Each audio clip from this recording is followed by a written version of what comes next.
It's an Archaeodeath Interview with Professor Howard Williams and his guest. Welcome everybody to another Archaeodeath interview with myself, Professor Howard Williams, and a supreme special guest this week. We have Liv. Liv, would you please introduce yourself to all our viewers and listeners? Hello everyone, my name is Liv Nilsson Stutz. I'm a professor of archaeology at Linnaeus University in Sweden, and I'm incredibly happy to be here. Thank you so much for having me, Howard. It's absolutely awesome because in many ways my entire social media experience has led up to this very moment that I come face to face with a true Dr. Death, a true professor of mortuary archaeology whose work has spanned continents. And, you know, you've been exploring not only the past, but also the ethics of the present far before I even started dabbling in that field. So I'm really excited to have a conversation with you about almost anything, but I shall try and rein it in and keep to some very specific questions. But I'm sure we have lots of things to catch up on and talk about because your work has been, just really exciting. So, I want to start at the beginning for you. I'd love you to give us an introduction to how did you get into archaeology in the first place? Because I know you have a distinctive route of your own sort of time as a student. Yeah, well, I'm one of those children that ended up becoming the archaeologist I wanted to be as a kid. There are two kinds of archaeologists, I think. The ones that say, like, I wanted to do this as a kid. Most of them kind of ended up not doing that. But then you also have the people who discover archaeology at a more mature and measured time in their life. But no, I was always drawn to history and archaeology, even as a kid. And I've thought a lot about the trajectory because I think that at the beginning I just really enjoyed museums and I really enjoyed, going out and look at sites with my parents and stuff like that. And then I was always my parents always encouraged me, but it was always this kind of like thing, well, it's a very difficult field, there are not that many jobs. But I was always encouraged and I was thinking, okay, I'm just going to give it a go until it doesn't work. And it didn't stop working, at least it didn't stop working. So to a point where I needed to kind of abandon ship. But what I also thought a lot about reflecting on this is that I think that many of these professions that you think about growing up as a kid, of course, you don't really know what it is. And so the thing that I wanted to do as a kid, I probably wouldn't have wanted to do as an adult, as an archaeologist. But it is amazing how the discovery of the field also grows with your own interests and abilities and perspectives. And so I've really enjoyed that about archaeology. And I think that a lot of academic disciplines probably are like that. But I think that archaeology is especially rich because it spans different kind of disciplinary boundaries. You can be an archaeologist in so many different ways. And so I'm really happy that I chose archaeology as a way to understand the world because I feel like that's kind of like what it is to me. And it's always relevant, isn't it, in one way or another? And we're constantly learning new ways in which archaeology is pertinent in the present, I suppose. Absolutely, absolutely. And I think that there's also certain things that I really appreciate with archaeology is that it is and that I appreciate with archaeology, both as a challenge, but also kind of as an ethos.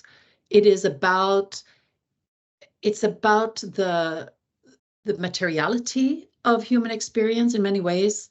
So in that sense, it pushes us in our interpretations.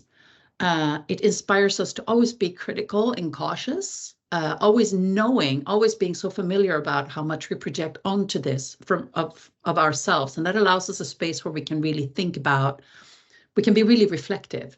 And I really like that. But then I also think about it in terms of it being, I have a sign on my office door because we're a transdisciplinary department. And I have a sign on my door with Lisa from The Simpsons saying, that history is just archaeology. It's just a celebrity gossip of archaeology. Exactly. to provoke them. And I know it actually it provokes them daily in a nice way. But I do think that beyond the gaffe at our like wonderful colleagues, it's also I think a really interesting way to think about the voices that were not written into history. The everyday gestures that may be the most fundamental, something that I've worked a lot on with in my burial archaeology that I'm sure we'll come to eventually. And all of those things that are taken for granted, all the people that are taken for granted, that are not seen, that are not spectacular, but that are, of course, spectacular because of their humanity and because of who they are. So in that sense, I feel that archaeology kind of leads us into considering lived experience, and people beyond the sources, kind of like people beyond the great narratives, and to look further into the human past. You speak as someone with decades of experience in the subject of archaeology and its interdisciplinary relationships. But if I could also just say, much of what you said, the germs are there in your doctoral research, and Yes. you know those ideas. I'm not saying you've stayed static, but if I make in a positive way accuse you of actually being consistent, there's there's themes there in materiality and the practice of dealing with the dead, and that I remember from reading in your Lund doctoral thesis. So how did you get? Why the Mesolithic as your starting point, and why burial? May I put that to you as? Okay. So, well, I studied in France for a couple of years. And when I started there initially, because wind it back a little bit. I spent a year in French high school after my own high school, kind of brushing up on the language, learning the discipline of French writing and all of that. And after that, I really felt that I was really, really interested in going back in some kind of capacity as an archaeology student. So I went back to Sweden. I started my university training as an archaeologist, or in the archaeology program at the University of Lund. And then in my third year, I went as an Erasmus student to Toulouse first. And I was really interested in Paleolithic at the time. And then I studied there, and then I continued. My ultimate goal was to go to Bordeaux for the fourth year, because Bordeaux had a program at the time which was fantastic, which combined biological anthropology and prehistoric archaeology into a program that kind of trained their students to be trained in an interdisciplinary way between the fields of biological anthropology and archaeology, and both to kind of make it into like a prehistoric archaeology more generally, but also to fold it in with human evolution, because that was the time when Bernard von der Merch, for example, was there at the time, who excavated the burials in Kafse.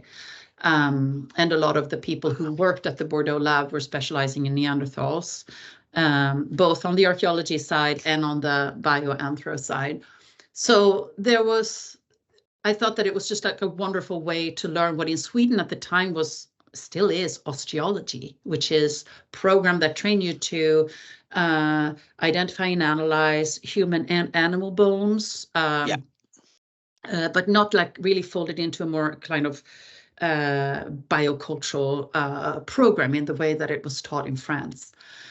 So that's what brought me to France initially. But when I came to Bordeaux, I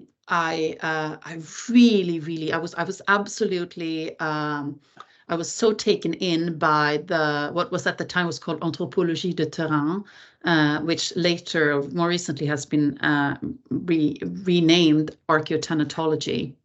So I studied with Henri Daudet for 2 years, licence and maîtrise in Bordeaux, and that's kind of like where I really discovered that burial archaeology, or the archaeology of death, really spoke to me, because it's such a privileged kind of pathway into emotion, ritual, a human dimension of the past that really spoke to me.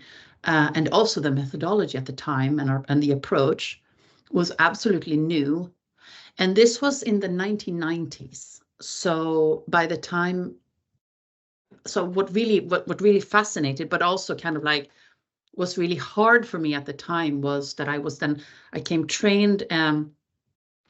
trained in this French method, like really rigorous analytical approach to burial, which is basically like a taphonomy with an interpretation kind of geared toward understanding the handling of the body after death.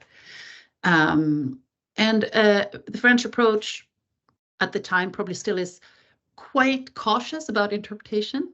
Let's put it that way. I remember asking my advisor there, Dudet, if it would be okay, because so what got me to the Mesolithic, I should say that for the second year in Bordeaux, when we were supposed to write our DEA thesis, I approached Henri and I asked him if I could do this with Anthropologie Terrain. He said, yeah, great, that would be wonderful. One way of doing it would be if you could find some kind of material, maybe in Sweden, that you can work on. So I contacted Professor Lars Larsson at Lund University, whom I have been working with and who had always encouraged me also to go to France as an undergraduate. And I explained the method to him, and he said, well, there is always Scott Holm, which to me was like amazing. It's always, that's lovely, yeah. Yeah, well, yeah, I guess you could it was more kind of like, yeah, I guess you could maybe work with Scott Holm. So so it's that's great, yeah. Yeah, it was wonderful. It was wonderful. And so that's how I ended up with that. And it lent itself quite perfectly to the method at the time, I think, because it was there was lots of really interesting theoretical questions there, but also a very nicely documented site, which allowed me to do a lot, even if I didn't go in excavating it myself. But what was the biggest challenge for me, and that I'm still kind of preoccupied with in many ways, is the difficulties of working across disciplines. And also at the time, this was the 90s, so I came with this French approach, very analytical, as I said, very, very careful, very detailed oriented, very empirical.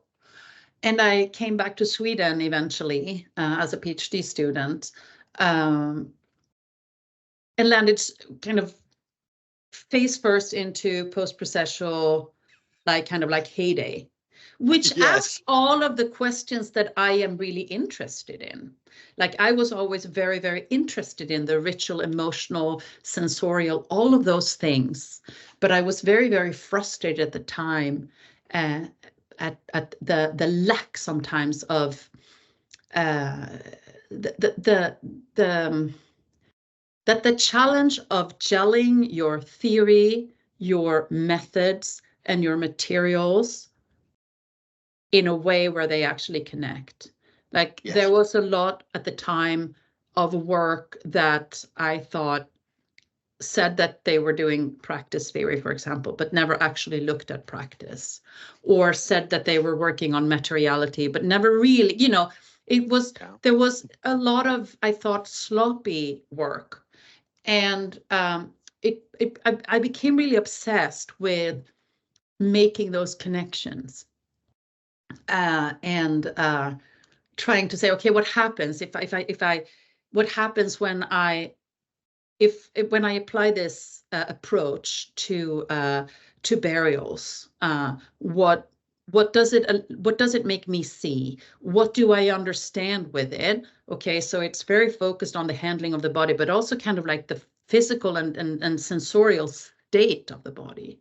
So what kind of theories allow me to really work with those things? And then how can the theories kind of inform the methods, and the methods inform the theories, and how can I try to bind it together? And so that became something that I think that's the thing that I'm still feel is like the the big challenge in archaeology. Yes.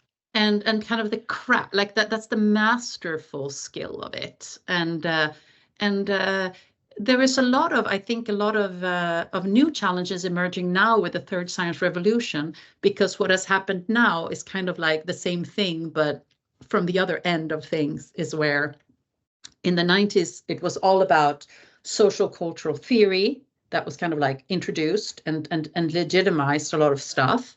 And now we have a lot of lab results coming in and kind of legitimizing a lot of stuff, but there is still the same kind of,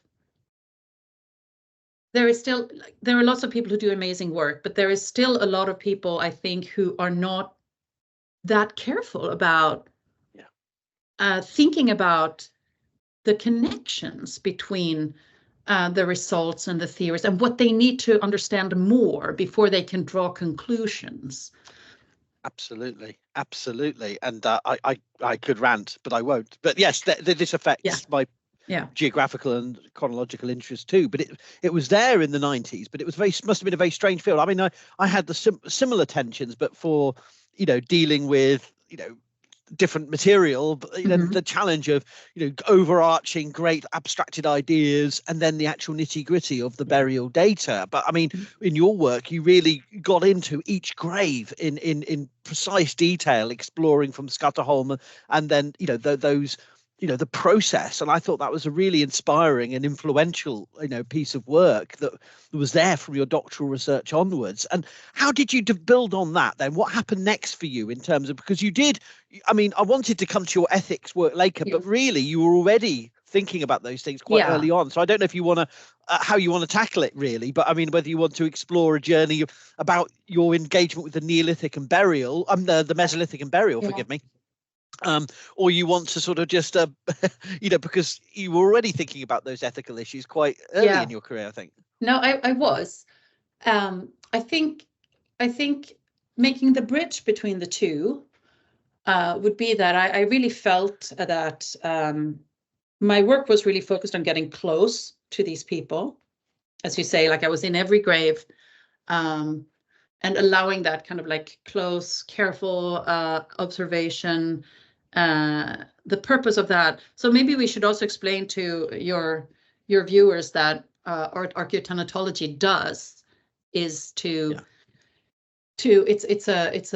an approach that combines careful observation in the archaeological field situation or documented field situation with an understanding of how human bodies decompose or kind of react after death, putrefy and decompose after death in different contexts.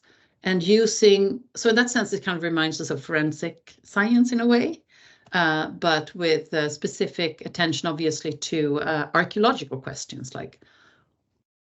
The French would call it a chaîne opératoire for mortuary practices, right? You reconstruct the chaîne opératoire of how they handle the body. And to me, it was really transformative in the sense that it really, really invites us to think about, like, what would it have meant to do? Okay, so I reconstruct what they did with these dead bodies. And then as I do that, it becomes very clear, like, okay, so getting back to the really basic questions, like, what did it look like? What did it smell like?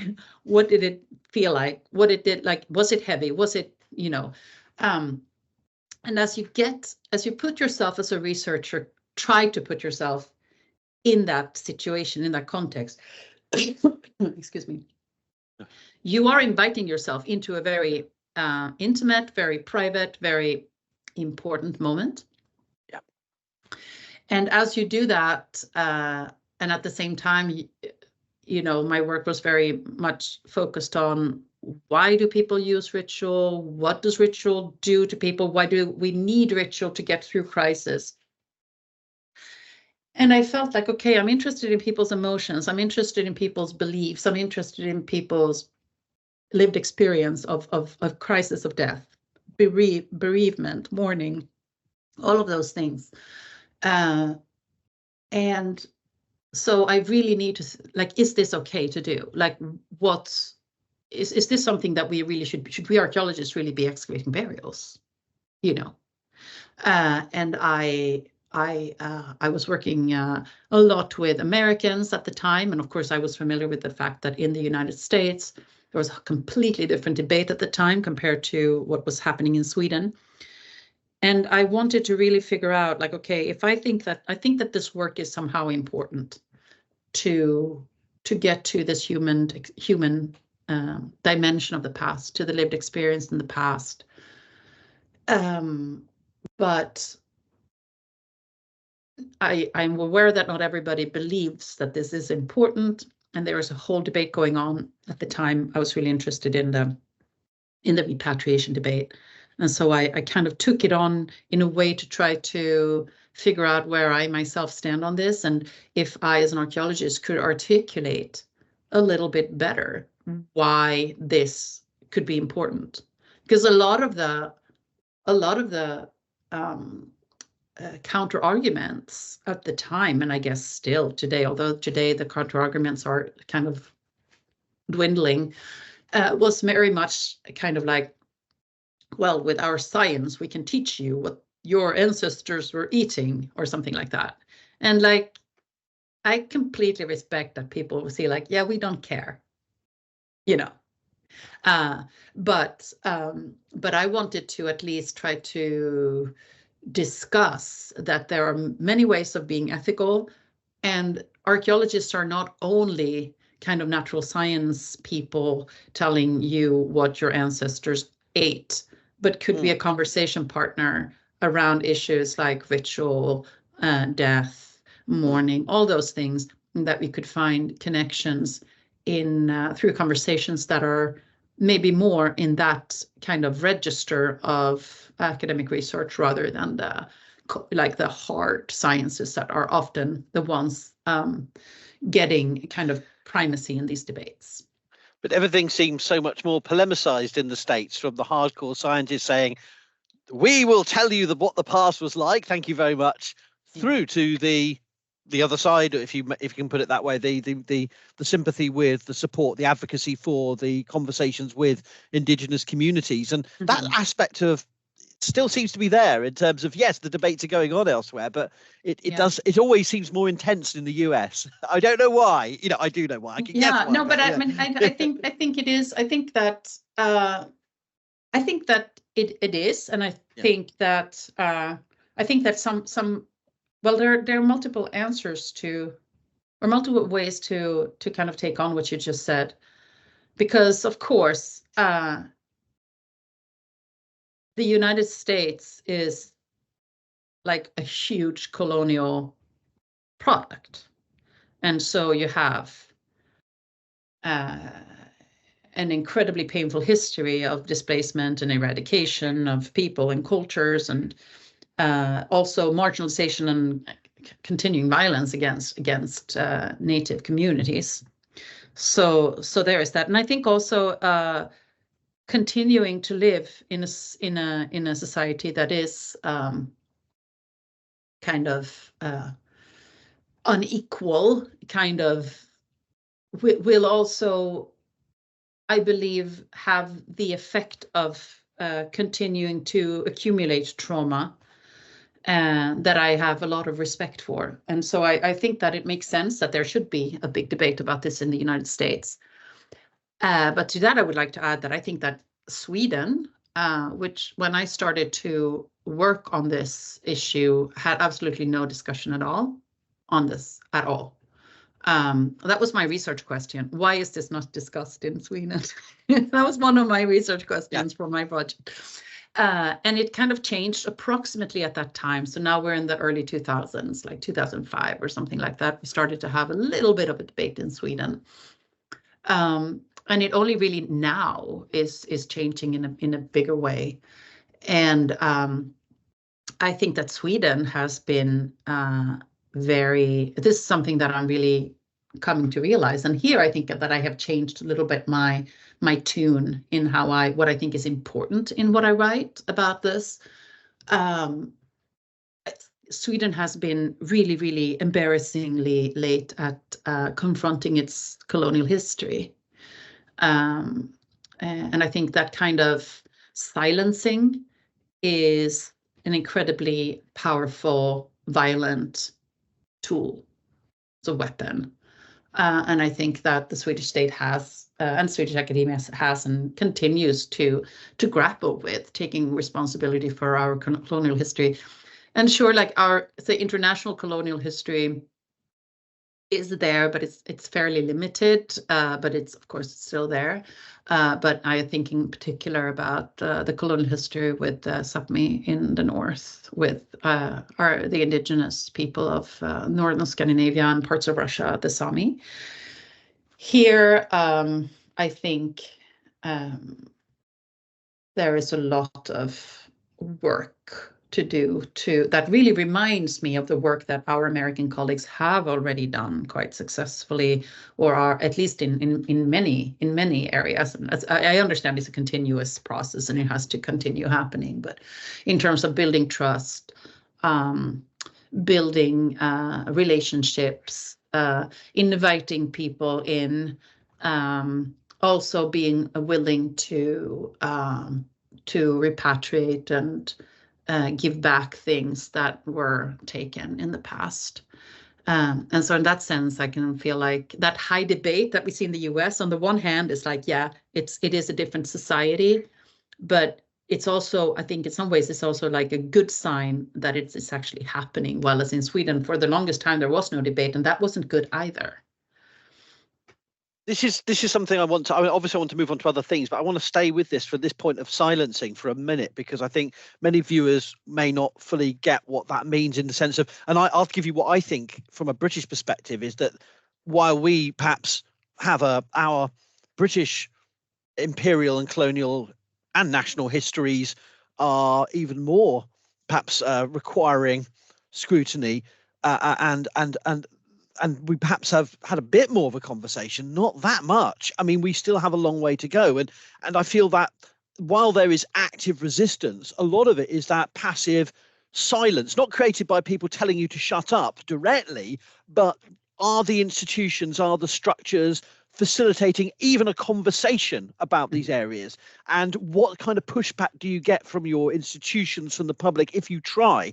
And that's my interpretation of what you meant by silencing. Perhaps that's not what you meant, I don't know, but I've seen that in the UK, where you raise issues and you think they're quite innocent, and you just realize there's just such a deafening silence on a question that you put out on a blog post or a conference session, and you realize, oh dear, what have I done? Where's this lack of response coming from? And it's almost like a noise in itself. It's an agency in itself, that silence. I don't know if that's perhaps over. No, I mean, I think in some ways that's even, I mean, in some ways, I think that's really, really interesting to hear. And I would love to hear more about that. I think what I meant also with silence is this kind of thing, like when I studied archaeology, we rarely learned anything about. Yeah. It's just not part of the conversation at all. More than half of the territory of what is now Sweden. Like we didn't really even learn about, well, there maybe like one site or something.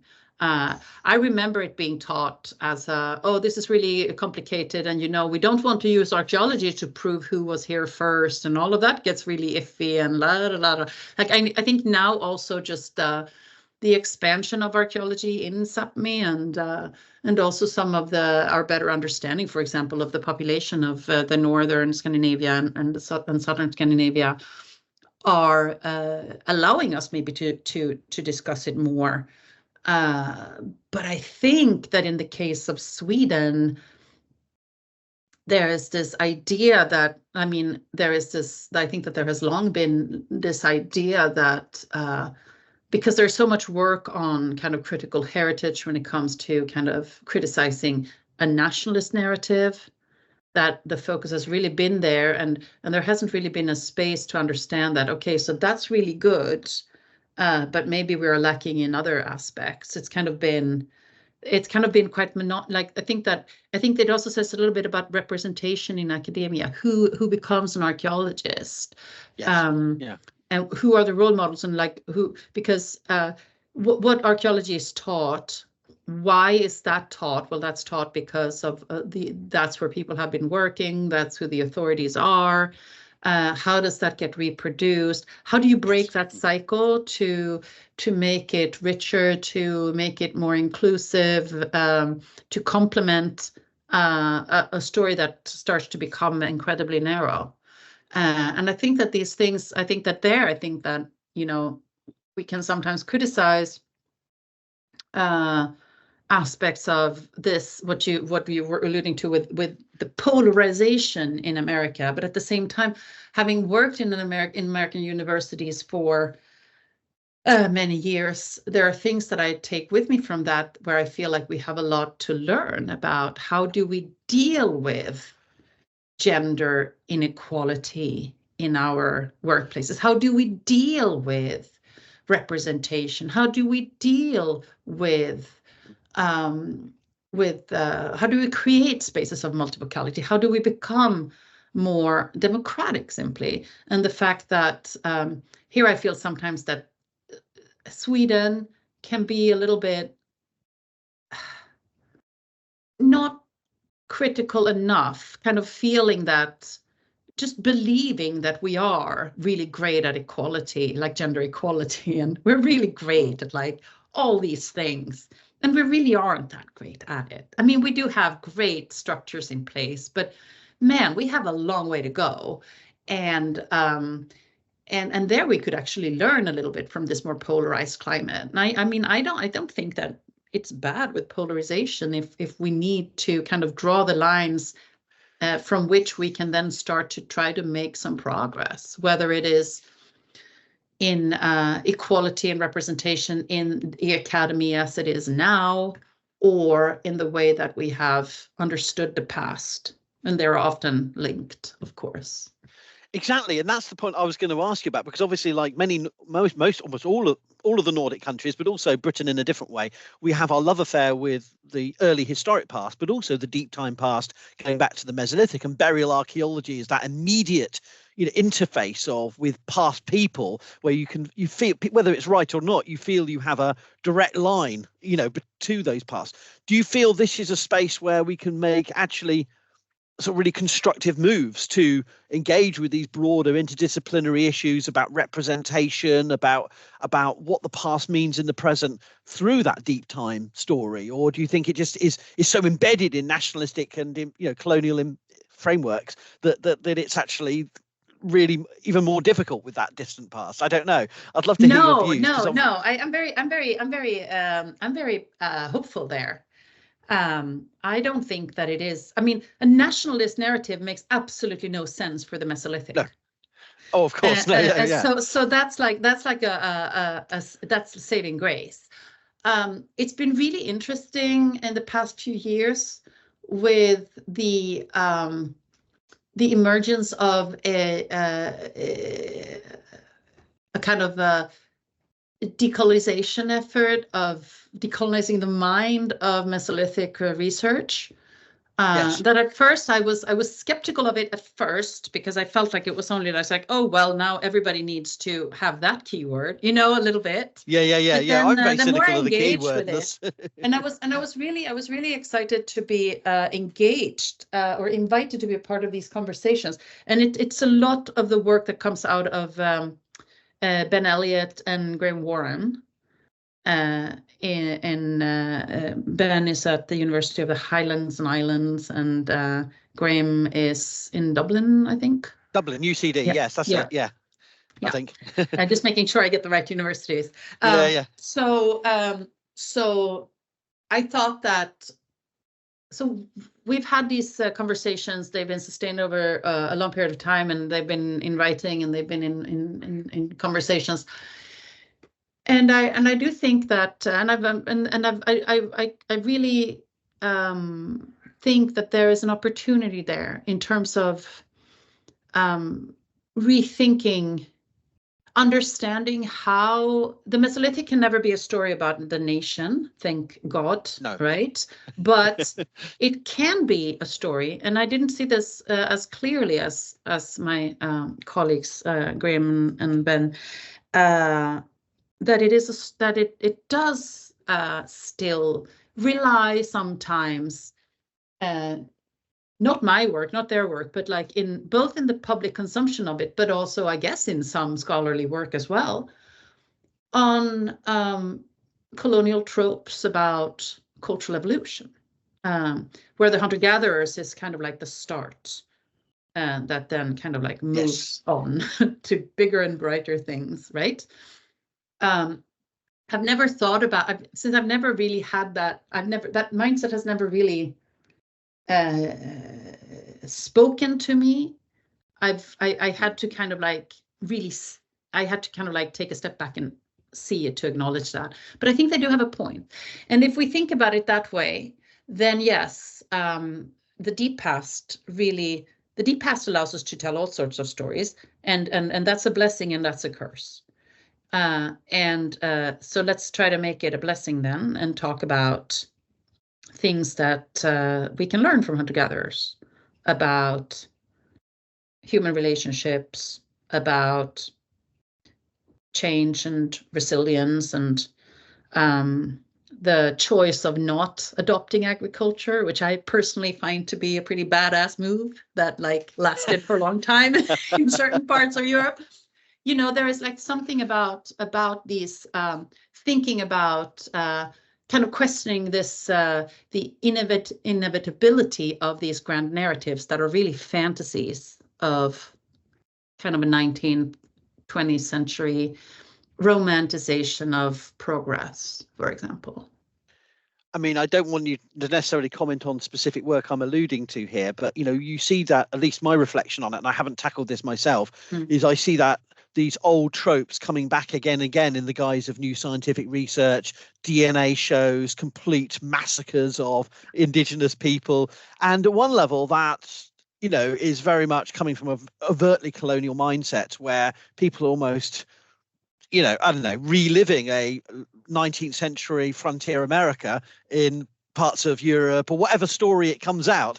The language is very much being seen in that context. I don't know, but that's my reaction when I see some of those newspaper headlines, and I think, you know, yeah. It's so interesting because it could go both ways. I'm just thinking, like, when we see these stories, you could have two. You could pick two. You could depending on where you stand politically, you could perhaps also identify with the indigenous person getting run over by all of these people from Southeast Europe coming in and taking your women and your jobs.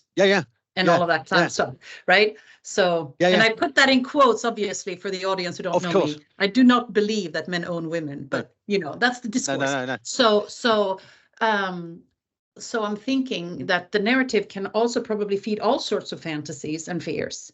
One could be this conquering kind of belief that we do see in the alt-right right now about kind of a white supremacy coming back, and it goes straight back to the I guess the secondary products revolution with the ability to digest lactose, which is used as a white supremacy symbol in at least in alt-right America, but I believe also they're probably connected. And so it's kind of like the drinking of the milk as a white supremacy ability, which I think is really interesting because it could connect back right to this really interesting then expansion.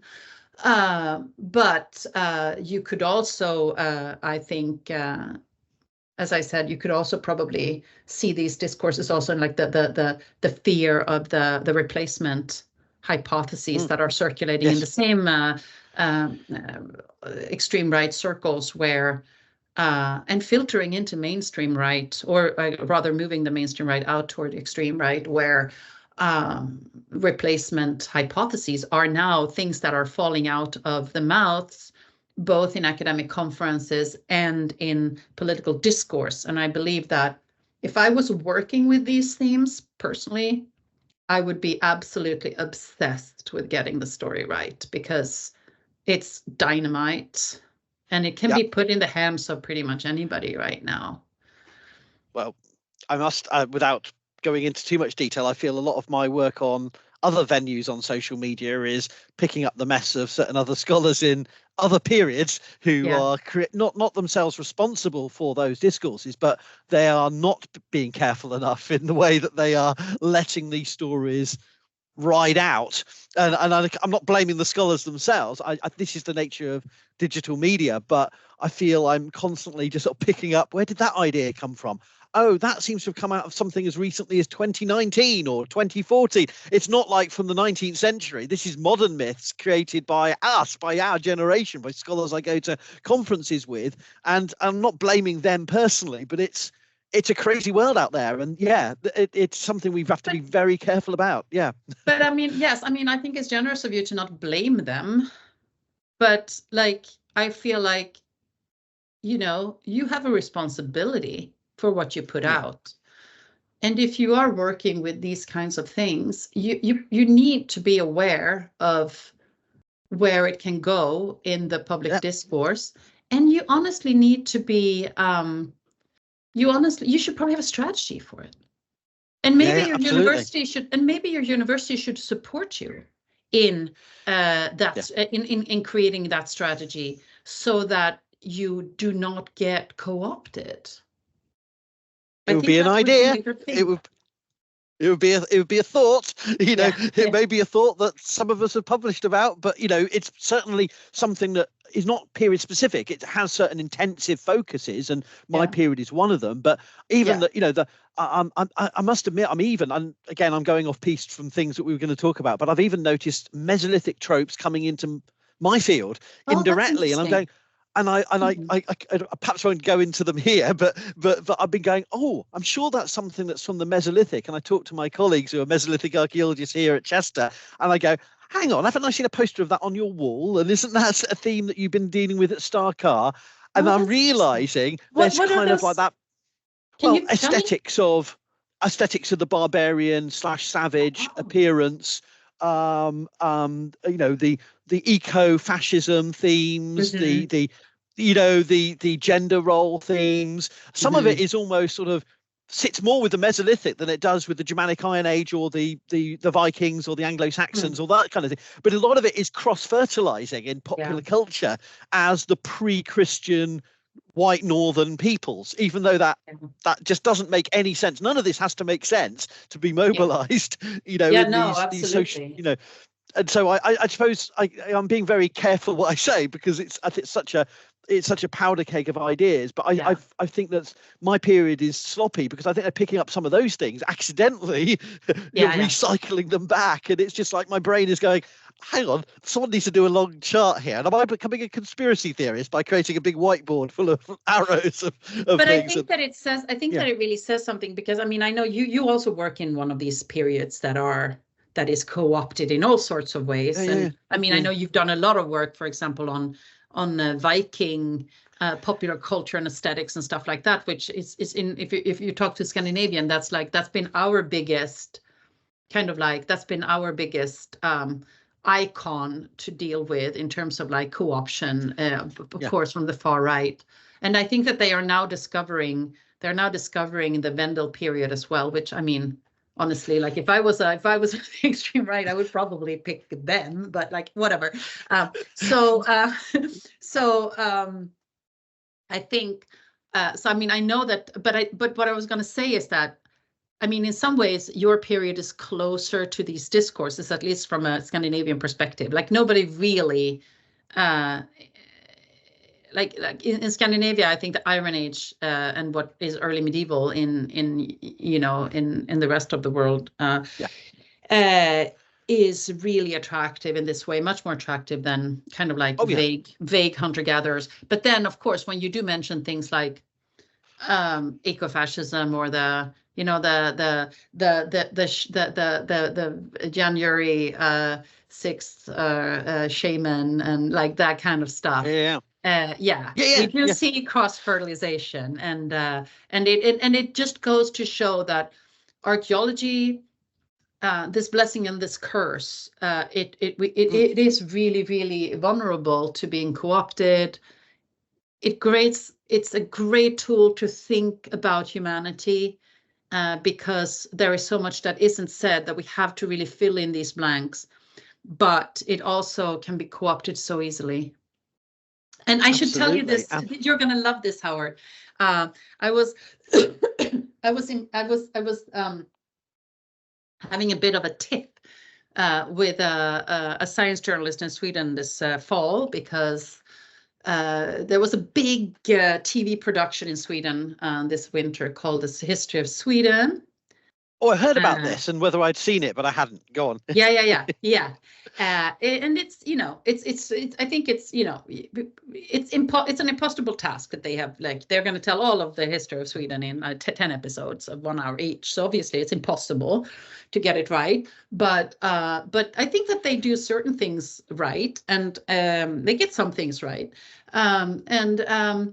They had they had this like they had the Paleolithic and the Mesolithic and the Neolithic, like they had the Stone Age in like one segment, which was like obviously like nuts.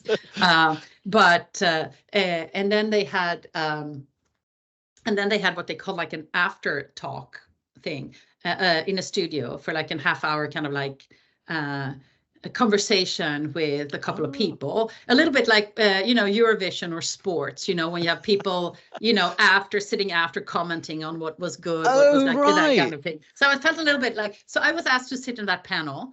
So it was me and the other researcher was Mattias Jakobsen, who is this DNA guy from Uppsala University. Right. Okay.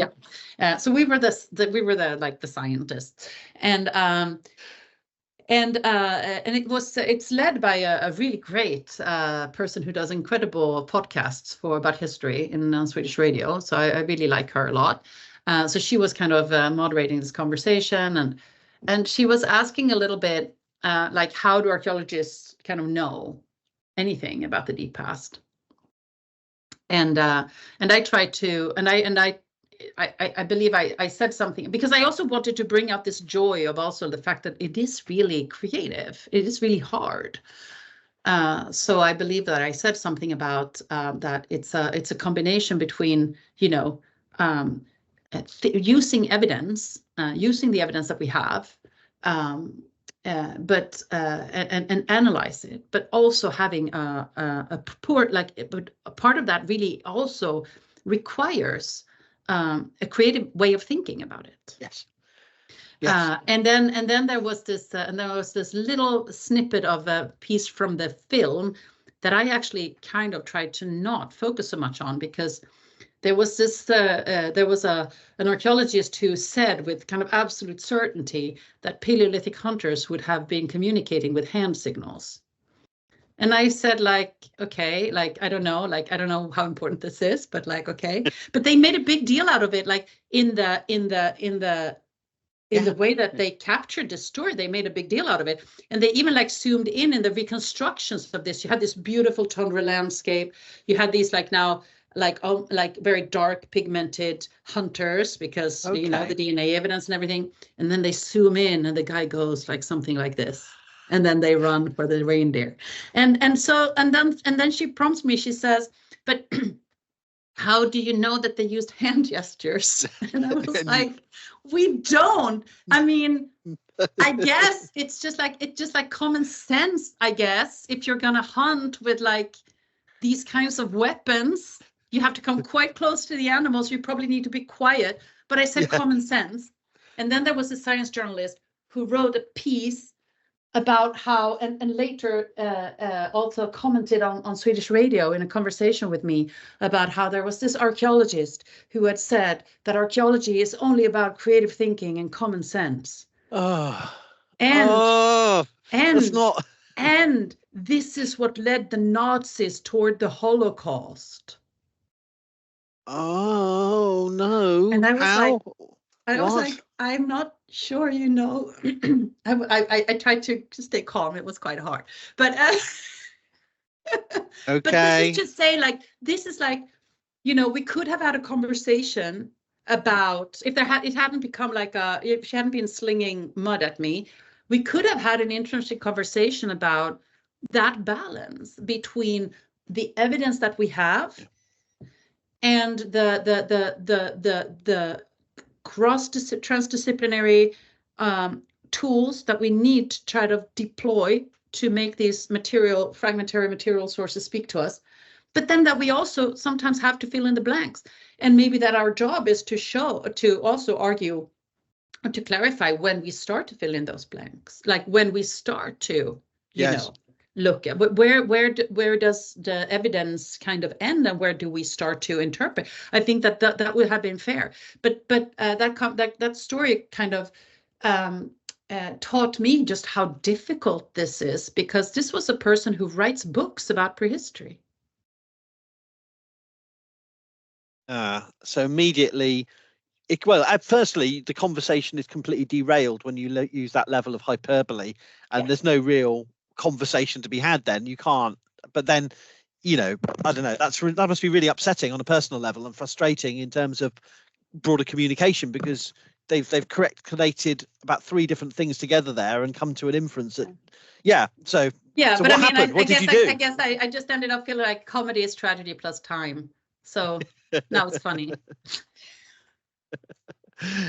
Well, if you will appear on these programs, I mean, but the thing is, I got a good get out clause, because the few times I've been on TV, they usually end up calling me historian Howard Williams, and therefore no one ever finds me to send nasty hate mail to me, because they think I'm in a history debate. There's like, historian Howard Williams agrees, and then it's me going, blah blah blah, and then it's only happened twice out of, but it was really funny. All my history colleagues mock me and just send me historian Howard Williams emails, So I'll claim it. As you say, they're just the gossip historians. We're the real historians, Exactly. Yes. So you've done all this work on Mesolithic archaeology and burial archaeology in the field and investigating other people's work. You've really sort of been groundbreaking in the ethical conversations, both comparatively and for Sweden. How does that lead into what you're doing now? What's your current work on, Liv? Okay, so I have two. I always have two minds, two kind of like 2 parts of me. So I am now. For the past couple of years, I've been really mostly working with this new project called Ethical Entanglements: The Care for Human Remains in Museums and Research, which is I saw that there was a call for a grant for research on research ethics in the humanities and social sciences, and I really felt then like, okay, I really need to do this, because it's been 15 years since I did my work on repatriation. A lot of things are happening right now. The field is developing really quickly. The conversations are shifting. I really want to look at the kind of philosophical questions about the ethics of handling and caring for human remains, and try to broaden up the category, because in the past I worked on repatriation and I worked on the archaeological context, and that made it a little bit more kind of limited in the sense of like, I think I also felt like a lot have been said there, I think. And I wanted to push this a little bit further and think about human remains that are in a broader sense. So all sorts of collections, including anatomical, pathological, cultural, historic ones, and archaeological. And in particular, think about like, what are the ethical dilemmas beyond repatriation? Because the way that I see it now, if you have, of course, there's all sorts of problems with how to actually do repatriation well, how to make it possible and accessible to. I mean, there are all sorts of issues that are practical about it left, but I feel like okay, so in the Swedish museums there are probably going to be there are definitely human remains that are good candidates for repatriation. And if they are, and if there is a receiving community, there is a process for that now. There are lots of good examples. There are processes for that. This is not a big problem to me. And so I wanted to push the ethical, I wanted to kind of open up the ethical discussion and think through what are the ethical dimensions of this problem that are not about repatriation, that are not about, for example, the the decolonization debate that's really kind of pretty visible in the field right now. What happens to all the other ones? Is it unproblematic to have human remains in museums and use them in research? Or is there a need for an increased level of professional ethics, also with regards to those who do not have anybody who is claiming them today? Because I think that there is something about the discussion that really irks me, which is, you know, if you have categories of human remains that fall within indigenous or minority populations that are claiming them today, they are considered ethically challenging. Yes. And then there is a certain care that's predicted on them, which I think, you know, that's great. But what happens at the same time is that all the other ones tend to be viewed as fair game, unproblematic. You know, there tends to be a sense of if it doesn't fall under these categories, then it's not problematic. So we don't really need protocols. We don't really need to think very deeply about this.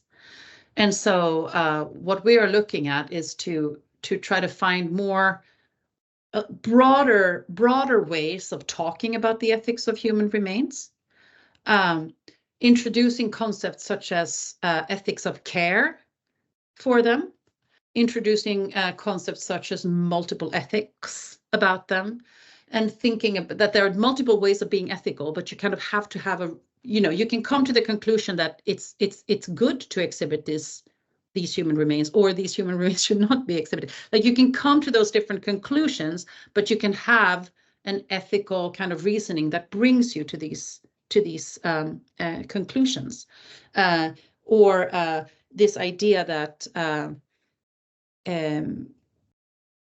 when all these human remains that are okay, so I'll give you an example. At Lund University, they have the Historical Museum has a huge anatomical collection. They have lots of like medieval human remains and all that, and then they have anatomical ones. And a lot of these individuals, it's heartbreaking. It's like kids who committed suicide, you know, stuff like that. And that's heartbreaking too. Yes, we can't. And so, how do we think about caring for them in a way that feels ethical, that is perceived as ethical, that's considered and reflexive, and so that we make sure that ethics aren't limited to particular categories of humans, but are actually that there is a part of this that is it's our professional role as archaeologists of death, you and me, for example, here, to have to be ethical in our approach and think about the fact that these used to be living human beings, and also consider, like, how can maybe we can just create a more thoughtful professional ethics that allows us to continue to care for them in museums, but that we maybe, at least I know that from my work with surveying and interviewing collection managers in Sweden, we don't really have there is just like there is still a great diversity in how, for example, access to research, access to sampling, all of those things are handled. That I think that we could get a lot better at supporting collection managers to make decisions that they feel comfortable with too. For example, now with the third science revolution, I mean, the pressure, all of a sudden, you and I have been interested in human remains always, right? Yeah. But now all of a sudden, they have become super, super interesting for many more people in our fields, because now they have become sources that you can extract DNA and isotopes and also and all sorts of interesting data from. But those kinds of studies often come with huge grants. In Sweden, we don't have a clear pathway to who should make the ethical review of what needs to be done in different ways, right? Because we, museum collection managers may be sitting with that decision on their own, and so there's just a lot of work to be done in order to. And I say in this, we have this model where we say that human remains move on a spectrum between being lived lives and objects of science. And the way that they move there constantly, and the way that we perceive them can be anything from like how much of them is preserved to how much we know about them. And how much we know about them could be revealed from, I don't know, traditional knowledge or personal memories or something, but it could also be revealed through archaeological work that you and I do. So paradoxically, the lived life emerges maybe with research as well, a research that relies on access to its materiality. And so that kind of complexity is part of like how we have to think about this. But we still need to make sure that both those ends of the spectrum are given consideration in our professional ethics. Both the object of science and the lived life potentially are worthy of our protection. So how do we do that well? Maybe in some cases like repatriation, then you let the object of science go, right? But most human remains that are in Swedish museums are never going to be repatriated, but they were lived lives. So how can we better care for them? It's almost like the cliche of, well, it's not, I don't mean to dismiss it as a cliche, but it's an important cliche of we're giving voice to the voiceless, the archaeology, but we shouldn't be just riding on the coattails of activists who are already trying to give voice to their descending communities, trying to reclaim their ancestors. It should be a broader spectrum of past lives that we're representing and working with. Is that probably misunderstand the point, or is that part of it? No, I don't think it's misunderstand the point. I think that when you have repatriation cases and you have people who are activists around those, if they, I think the goal, at least for me, would be to be able to meet in a good conversation, where the relationship shouldn't be based on me as on the research side only kind of like backing away, not having anything to contribute, but having a good enough relationship that we can have a conversation of like, okay, so this is what I see. This is what my perspective allows me to see. And this is what your side and your perspective allows you to see. What of this can we share? And like, how can we build on this shared, on this common ground? I think that for the most part, I think that a lot of things can grow out of these even out of these processes, even if it means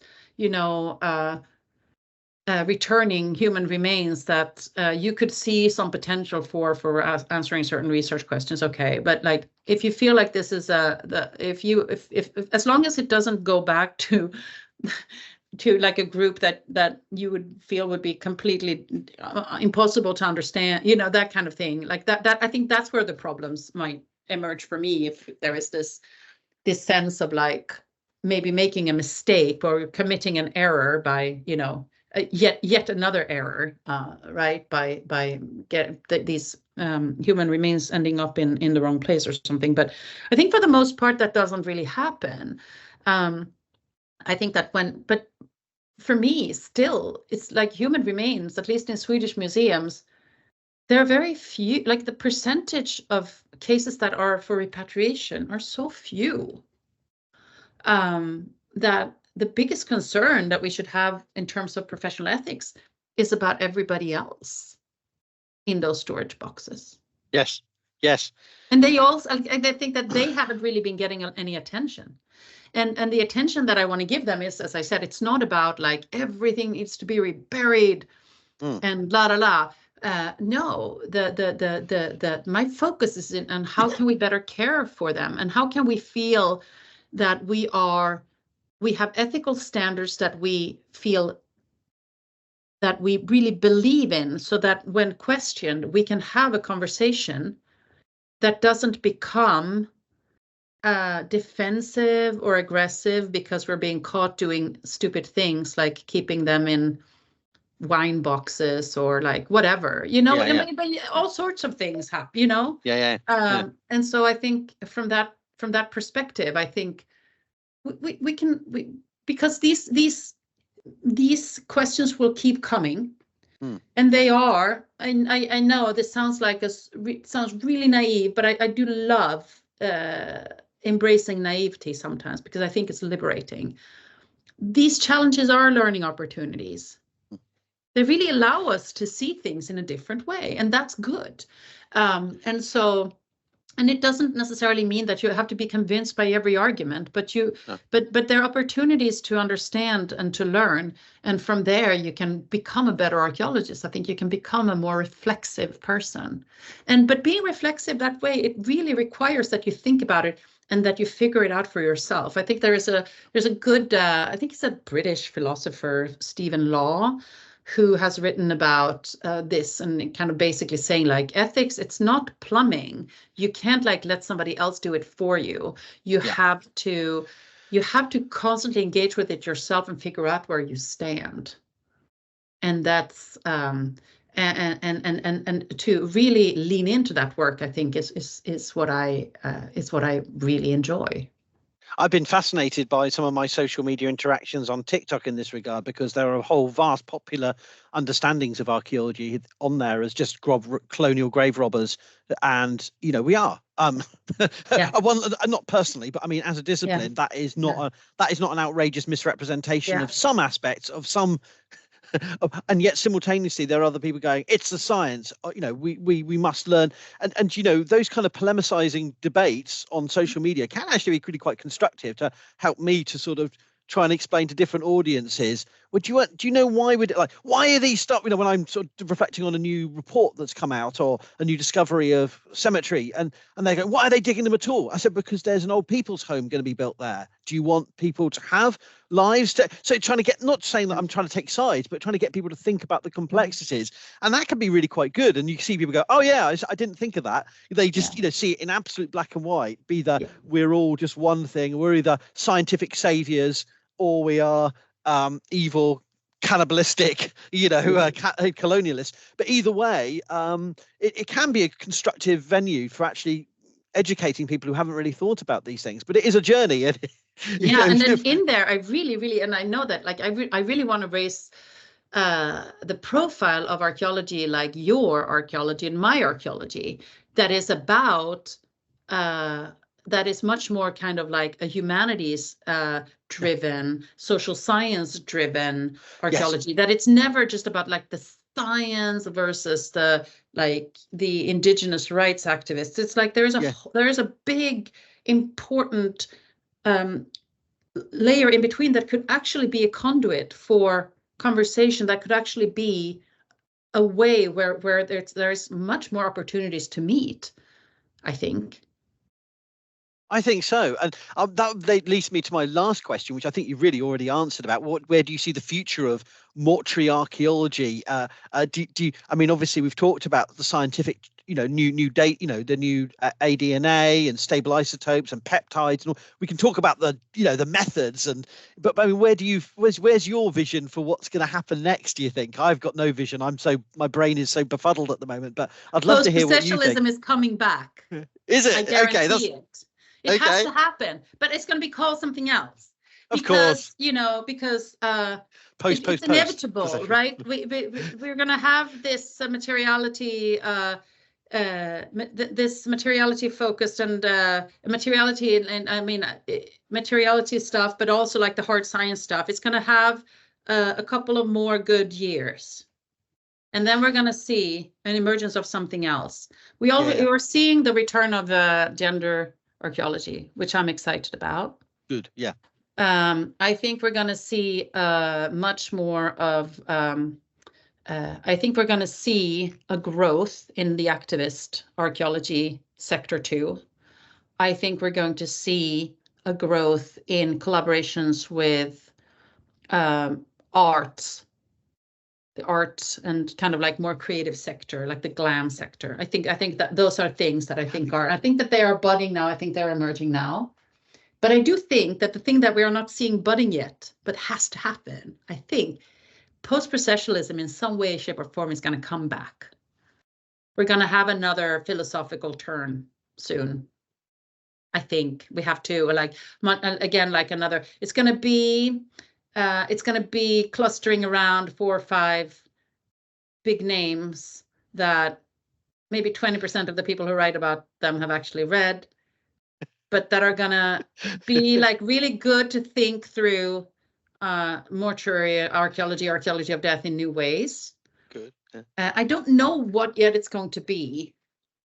Okay, so we had the social, right? And then we had the ritual religious worldview things in the 90s. And we've had things like sensory archaeology and those things. Yeah, I'm not sure yet what the next what the philosophical template will be, but it has to. I there has to be a return to humanities focused writing, because it's a pendulum, you know, and I wish that we were less polarizing in the way that archaeological thought develops. But I think that unfortunately it still thrives a lot on this polarity. And so I think we have to have something like this coming up. But yeah, let's see what it is. Let's see what it is. We shall both participate and watch simultaneously.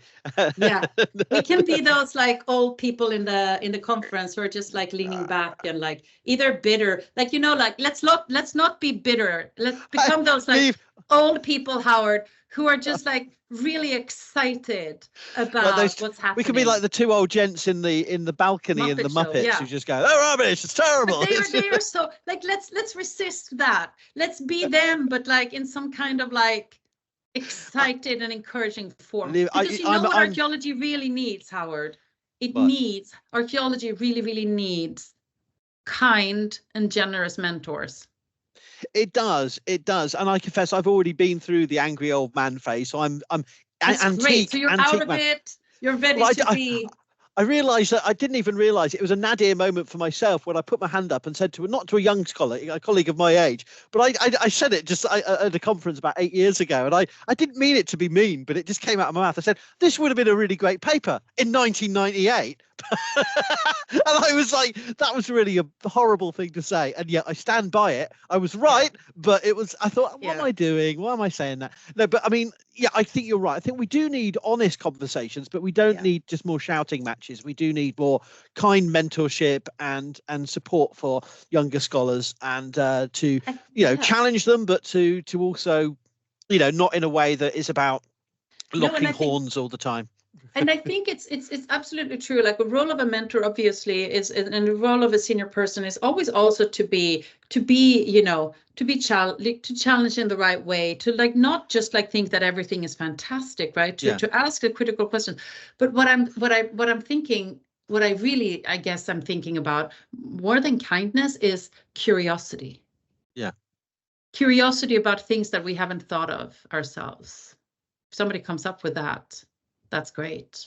Like, I want to be curious about, and also like realizing that, it's intellectual growth is kind of there's certain hoops like we all have to jump through. And some things are bound to feel familiar, but then all of a sudden something is going to happen that is completely new to us. And I'm probably going to be like, I don't understand this, but okay. But interest in human mortality and the archaeological dead is whatever stance we take on their museum status or that's the interest in our mortality is not going away anytime soon, though, is it? And that's always going to be a key component of the stories we tell about the past, about us through the past, I suppose. But I think that the reason why human remains are such lightning rods is because they do move people. Yeah. And they move people for many reasons, but I mean, most basically because they're relatable, and we all will face death. we all deal with death throughout our lives. It's important. And I think that's why I feel like I feel really incredibly fortunate to work in this field of archaeology, because people actually care about it. There are lots of things that I think would be really hard to strike up a conversation at dinner with, you know, if I was in lithics or something, it would be a lot harder to get just anybody excited at a dinner conversation. But archaeology of death, almost, it works every time. Well, we've been going on for 90 minutes. I feel we've only scratched the surface, but it's perhaps a point to draw things to a close, I suppose, because otherwise we'll just go on forever. But it's been a wonderful chat, Liv, and I do wish you well with your ongoing research, and you know, obviously working with students, with collaborators, and I wish you all the best for, you know, what comes next. I'm sure you'll be involved one way or another, whether you think you will or not, in the next paradigm shift. But I'm going to probably just be the grumpy old man who goes, well, I remember back in the day when we had YouTube videos, you know. But, you know, that'll be great. Yeah. No, I'll be happy to be grumpy with you always, Howard. It's always a pleasure it's such a pleasure to talk to you. And I'm so happy and honored to be invited to this. And I really miss you. I hope we'll see each other soon. I hope so too. I'm taking a bit of a long hiatus from conferences, but at some point I'm going to have to go back to them, I suppose. But you know, for the moment digitally, but we shall cross paths, I'm sure, very soon. We will, because Helsinki was way too long ago. Way too long. Yes. Yeah. Back in the day, back before the pandemic. Yes. And when we had a wonderful walk across beautiful cemeteries. Oh, there. Yes. Oh, that was wonderful. Yes. Yes. The modern dead and talking about the ancient dead. Yes. Well, I miss you, Howard, but this was wonderful. And I hope to see you soon. Take care. And thank you so much for your generous hospitality and wonderful conversation.